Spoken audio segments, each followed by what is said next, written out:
Bonjour et bienvenue dans cette nouvelle vidéo dédiée à mon cours de thermodynamique qui sera consacré à la fonction d'état enthalpie, nature et fonction. Si vous avez besoin de plus d'aide, n'hésitez pas à me contacter par mail à l'adresse qui s'affiche en bas ou alors de passer directement au laboratoire Shems où je serai disponible tous les mercredis et jeudis de 9 h à 14 h. Dans cette vidéo, nous allons d'abord essayer de répondre à deux importantes questions concernant l'enthalpie. D'abord, qu'est-ce que c'est que l'enthalpie?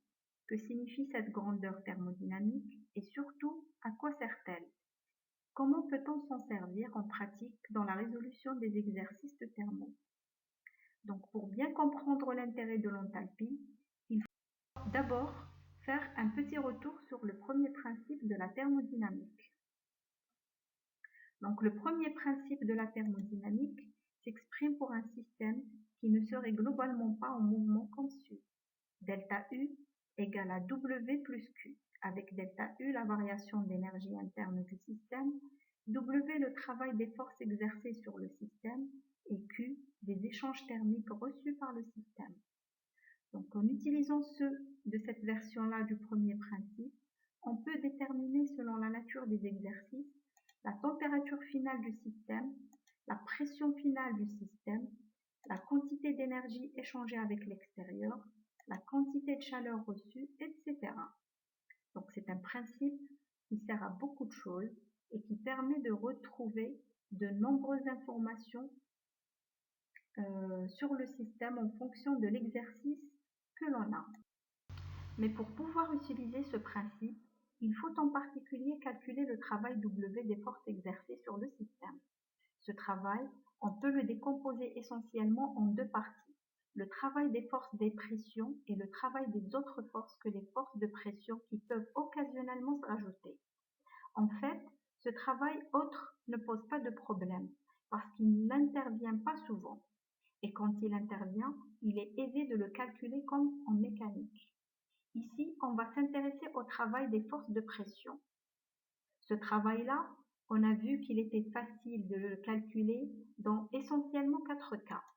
D'abord, quand la transformation est isochore, le travail des forces de pression est nul. Quand la transformation est monobar, le travail s'exprime facilement. Isobar, encore plus facilement. Et on peut aussi considérer la transformation isotherme qui implique un gaz parfait.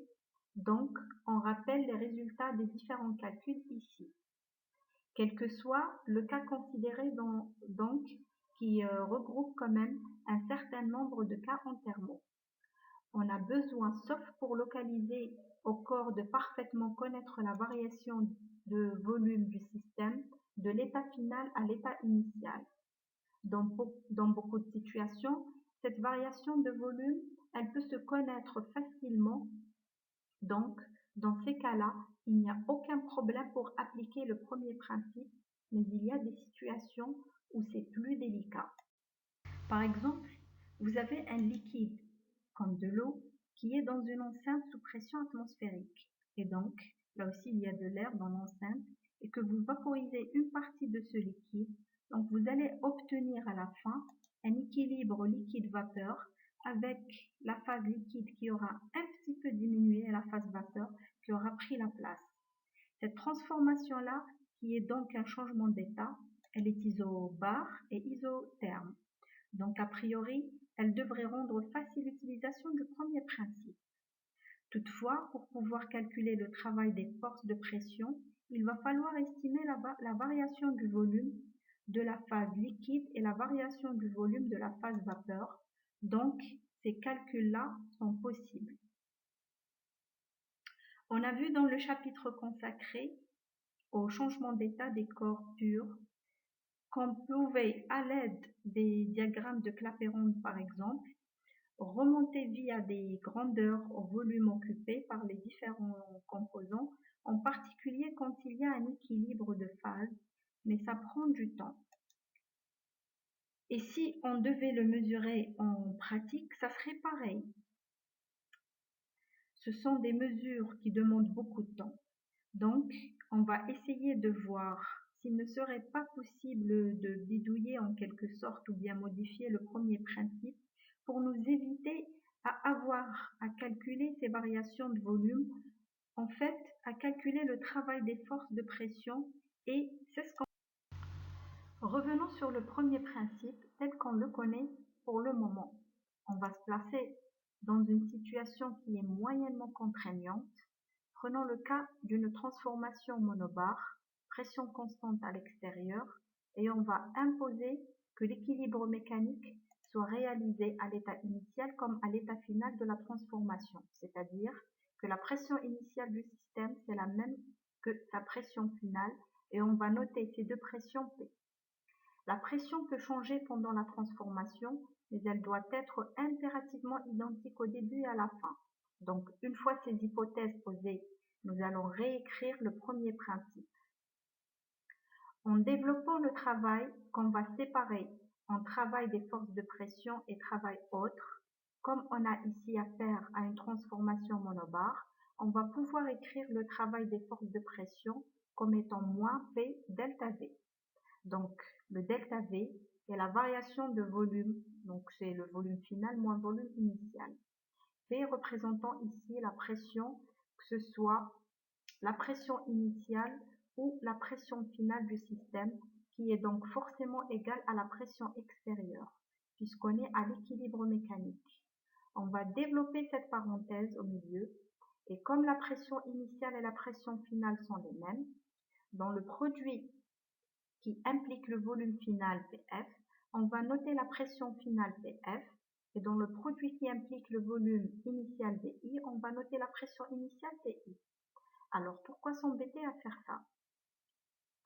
En fait, pour voir que le terme maintenant entre parenthèses PVF moins PVI qu'on a ici, on peut le noter différemment. C'est simplement la variation delta de la quantité pression fois volume qu'on fait passer de l'autre côté. Et donc, on obtient au final l'équation suivante. On a déjà eu plus delta et V, variation du produit pression-volume qui est égal au travail des autres forces que les forces de pression plus Q, soit noté différemment. Donc, delta U plus PV, donc énergie interne plus le produit pression fois le volume qui est égal au travail autre, donc le travail des autres forces que les forces de pression plus le Q. Et ça, cette nouvelle expression du premier principe, en fait, elle est très intéressante. Mais pourquoi? Eh bien, justement, c'est là qu'intervient la fonction d'enthalpie. Donc, ce qu'on appelle l'enthalpie, c'est exactement le terme qu'on a trouvé entre parenthèses, qui était dans le delta. L'enthalpie qu'on note généralement un grand H, c'est par définition la somme de l'énergie interne du système et du produit pression fois volume. Cette nouvelle grandeur est une fonction d'état thermodynamique qui est homogène à une énergie comme U, tout comme U. Donc, c'est une fonction d'état. Elle est extensive, elle est même additive. Ça veut dire que si vous collez deux systèmes qui ont une enthalpie H1 et H2 ensemble, ça vous forme un système dont l'enthalpie vaut H1 plus H2. Il se trouve que cette nouvelle fonction d'état, on peut aussi la relier à la température avec une relation simple et en introduisant ce qu'on appelle la capacité thermique à pression constante, d'accord, avec une relation qui ressemble beaucoup à la relation qu'on connaît déjà pour l'énergie interne. Et en plus, on montre que cette fonction d'état ne dépend que de la température pour les gaz parfaits et les phases condensées, ce qu'on appelle la deuxième loi de Joule. Alors en fait, cette fonction d'état, elle ressemble beaucoup à l'énergie interne et on va pouvoir s'en servir quasiment de la même manière dans les calculs dont on va dire que c'est une... Si on revient sur l'autre premier principe qu'on va nommer premier principe nouvelle version, Donc le premier principe écrit avec la variation de l'enthalpie delta H égale à W autre plus Q, il est valable pour une transformation monobar à l'équilibre mécanique au début et à la fin de l'étude. Voilà, donc ce qu'il faut retenir comme interprétation physique de l'enthalpie, ça représente les transferts de chaleur dans les cas des transformations essentiellement isobares. Ça sera tout pour cette vidéo, je vous remercie de l'avoir écoutée et je vous dis à très vite pour une prochaine vidéo. Au revoir.